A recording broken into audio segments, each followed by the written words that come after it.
Today, the message we will share together is from Philippians chapter 2, verses 1 through 8. Let us all read with a heart to hear God's voice.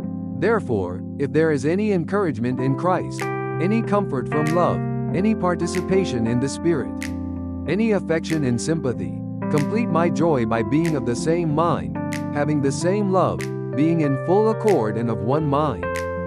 Do nothing from selfish ambition or conceit, but in humility count others more significant than yourselves. Let each of you look not only to his own interests, but also to the interests of others. Let this mind be in you, which was also in Christ Jesus, who, being in the form of God, did not consider it robbery to be equal with God, but made himself of no reputation, taking the form of a bondservant, and coming in the likeness of men. And being found in appearance as a man, he humbled himself and became obedient to the point of death, even the death of the cross. The passage we just read is a heartfelt message that the Apostle Paul conveys to the Philippian church. Paul encourages the church to be of the same mind and to have one heart.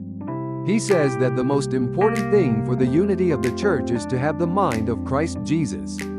So, what kind of heart does Christ Jesus have? Today, we will deeply meditate together on the true secret of achieving unity in the church, which is Jesus' humility. Everyone, to understand the heart of Jesus, we must first know who he is. Jesus was not only present on this earth, but he was God from the beginning. In John chapter 1 verse 1, it is written, "In the beginning was the Word, and the Word was with God, and the Word was God." And in Colossians chapter 1 verse 15, it says, "He is the image of the invisible God, the firstborn over all creation." Also, in John chapter 14 verse 9, Jesus directly said, "Anyone who has seen me has seen the Father." Like these words, Jesus was the very essence of God.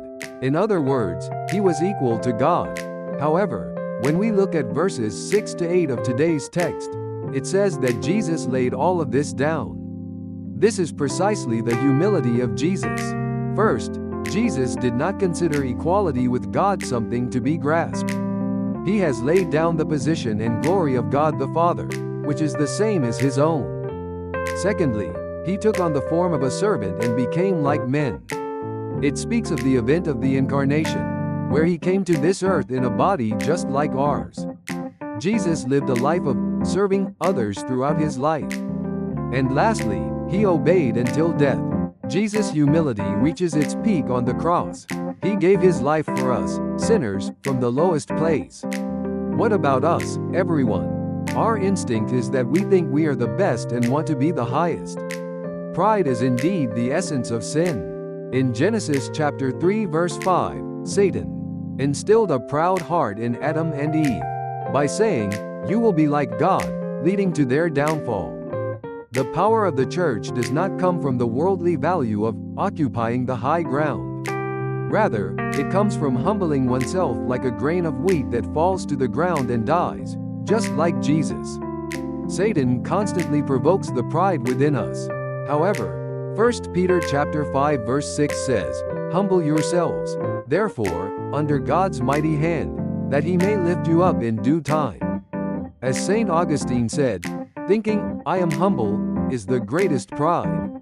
And we must continually reflect on ourselves and lower ourselves. Dear beloved members, today we realized how great the love of Jesus' humility was. If we desire the unity of the church, we must let go of the pride of, "I am the best," and embrace the heart of Jesus. When we abandon strife and vanity in every aspect of our lives and regard one another as better than ourselves with a humble heart, we will be able to establish a complete church that pleases God. At this time, let us resolve to empty ourselves and move towards a place of service, following the example of Jesus' humility. Then true revival and life will overflow among us.